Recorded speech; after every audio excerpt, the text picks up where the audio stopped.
everyone, it's Connie, and today is Sunday and we're going to be grilling out. It's the weekend of spring. I think yesterday was the first day of spring. Yeah. Mm-hmm. And my husband's going to help me today, and Peter is too. Right now he's behind the camera. Thank you, Peter. I'm going to share with you some wonderful fish toppings or fish recipes that we love to cook on the grill with. My husband is going to be cutting up some fresh parsley, and we have this handy dandy herb cutter, which makes cutting up herbs so much easier. I got this, I don't know where I got this. I think I got this at Aldi actually, but it has several scissors lined up to where all you have to do is just cut the leaves and it shreds it up for you, and you don't have to sit there and constantly chop. It makes it a lot easier and a lot less messy. So I gave him that job. Glad to do it. Yeah, so we're preparing the fresh parsley for a recipe for our salmon that has, my son Peter absolutely loves this recipe. In fact, it's a fan favorite no matter where we go. And a lot of times people tell me they do not like salmon, but when I cook it this way, when we grill it up, they become big converts. So much so that when we go on vacation in the summertime, we actually host a salmon festival.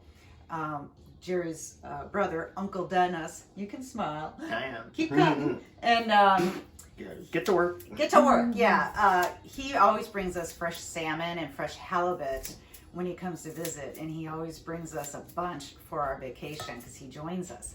And we've got a lot of people that have been waiting every year just for the salmon. And what we do with the salmon is we make cedar plank, sun-dried tomato, and parsley topping for it. So how we prepare that is we cut up fresh parsley, and we will be using sun-dried tomatoes. I get the dry pack because then you're not adding extra oil. And salmon is so full of great omega-3 fats that you don't really want to add more fat to the mix. So you want to use the dry tomatoes. I got mine julienne already because of time. Otherwise, sometimes they're not always so easy to find julienne, and you have to cut them yourself, and that can slow things down. I have a scissor that I use to cut whole sun-dried tomato halves to make it go faster. So what that recipe is, it's 1 part fresh parsley, 1 part sun-dried tomato, and 2 parts of the salad dressing. I found this Italian sun-dried tomato recipe, dressing from Walden Farms. Normally I use the Kraft sun-dried tomato until I learned that we're not supposed to be adding extra fat. Let me get that for you. This was a dressing that, it was Kraft actually who posted this recipe, and I've been using this recipe for over, 15 years now? Mm-hmm. Everybody loves it. But since this is still considered a very healthy fat salad dressing, 2 tablespoons is 5 grams of fat and 4 carbs. So it falls within the parameter of a healthy fat on the my program that most of my clients are on. And it does meet those parameters. However, with salmon, it's got so much fat, I had found actually an Italian sun-dried tomato that we'll use instead. So that looks like it's got plenty of fresh parsley there, and that is a whole cup. So what we're gonna do is add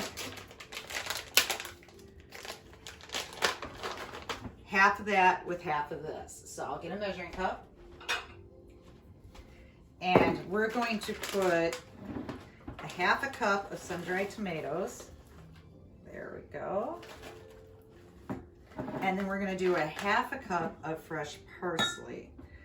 Normally the recipe says 1/4 cup, but we love this topping so much I'll probably put it on a chicken breasts later this week.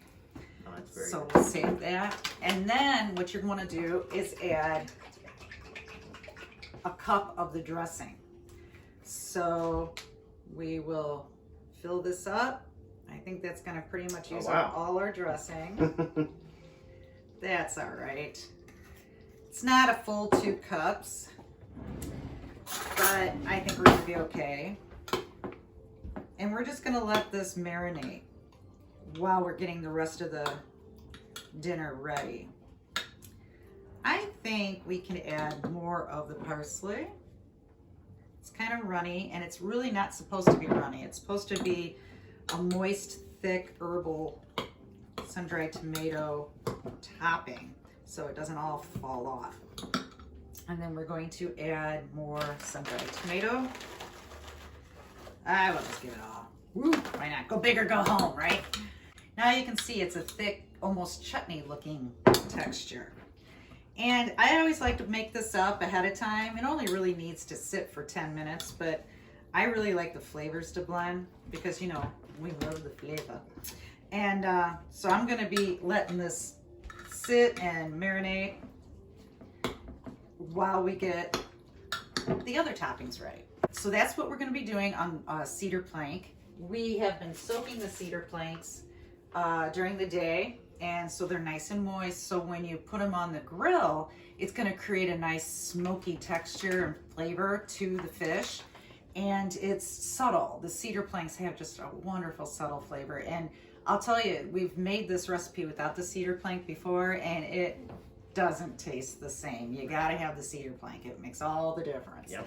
So what we normally do is spray this down with some Pam, or olive oil, and we lay the fish on top, and we will show you that right when we're ready to put everything on the grill. The next recipe topping we're gonna do is, I have a beautiful piece of cod, a really nice thick piece that I wanna also put on cedar plank. And I found this brand, it's Barilla Pesto. Now, pestos are really, really high in fat when you buy it in the jar.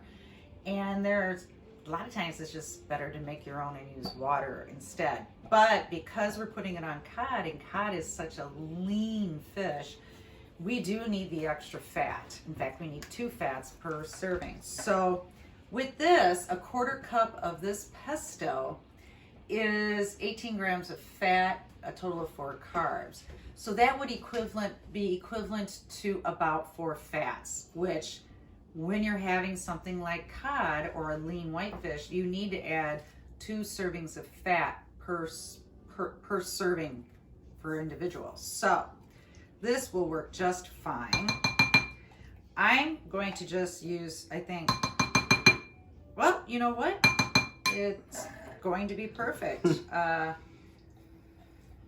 There we go. Actually, a 1/4 cup is it. Wow. And what we did is I cut up 2 green servings of tomatoes, of these beautiful cherry tomatoes. And we're gonna let the tomatoes and the pesto sit and get some flavors marrying together there. So when we're ready to put it on top of this cod, it'll be full of flavor and it'll be just spectacular. So we'll come back to you when we're ready to put the fish on the grill. Hi everyone, back again. So Jerry tells me the coals are ready, and so now I'm gonna share with you some tips on how to use the cedar planks. So this is this beautiful piece of salmon that we're going to top with that parsley tomato dressing. Since we don't want to add more fat, we're just going to spray this board with the grilling Pam spray. I don't know if other brands have it out there. This is the only one I ever use, just because I know what I'm looking for then. So what's nice about this piece of salmon is that you'll notice it's got skin on it, and that's going to create a nice buffer from the heat and the wood. But if you'll notice, this happens whenever you buy salmon. You always seem to get that thin piece that like cooks faster than the thicker part of the meat. So what I have learned to do is fold it over like so. So now it's creating a thicker piece, and it'll cook at the same rate as the thicker part of the fish does. So this is all ready to go right on the grill. We're gonna put some salt and pepper on it, and that's it. You don't need to put any oil or anything else. In the last 5 to 8 minutes while it's on the grill is when you're gonna wanna put the topping on. And it'll heat it up and it'll give it that smoky flavor. So when Jerry is about 5 minutes left on the fish, he'll just spoon on a couple spoonfuls of these on top and let it cook, and voila, easy peasy, and it looks gourmet. Now, for the other fish that I have, my one son, Steven, who usually does all my editing, thank you, Steven, he does not like a lot of flavors. He's a very simple taste kind of guy. So I have some salmon here that I had picked up in 4-ounce portions. For salmon, you want about a 5-ounce serving when it's all said and done. That's the proper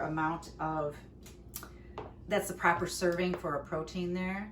So he'll probably have, when this is all cooked, about 4.5, because it'll shrink a little bit. And what I did here is, because these pieces do not have skin on the backs of them, they can really get charred and stuck to the board.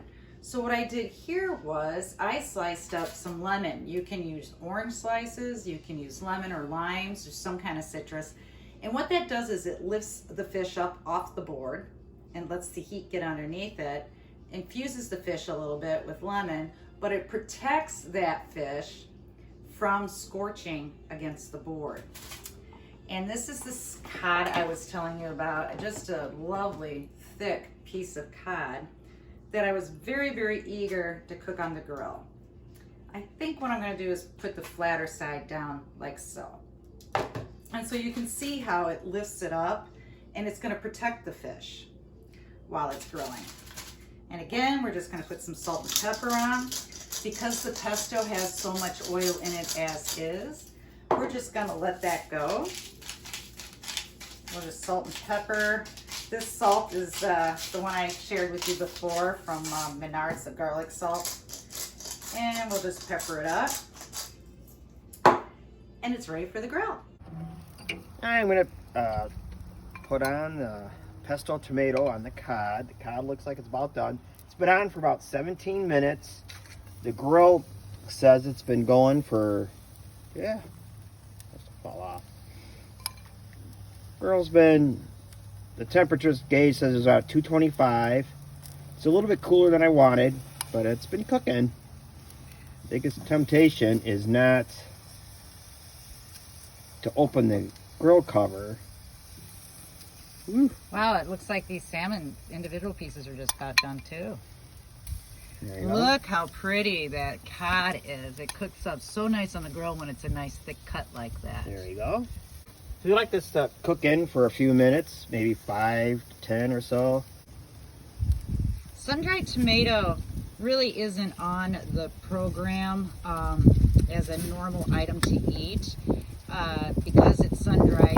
It has more carbs because the sugars come out. But a 4th cup of sun-dried tomatoes equals about 6 vegetables. Well, that looks good, Jerry. Obviously, this piece is fish is going to serve several people, so you're probably going to be getting about 1 serving of vegetable. Oh, that's good. There you go. All So right. we'll let that cook up just a little bit. Excellent. And should we put it on the cookie sheets to bring them in and show them what it looks like inside? Yeah, in about 5 minutes. All right. Yep. Hi everyone. So we've got the finished product, and I'll tell you, Jerry, you did a fantastic job. Look how golden brown that cod is.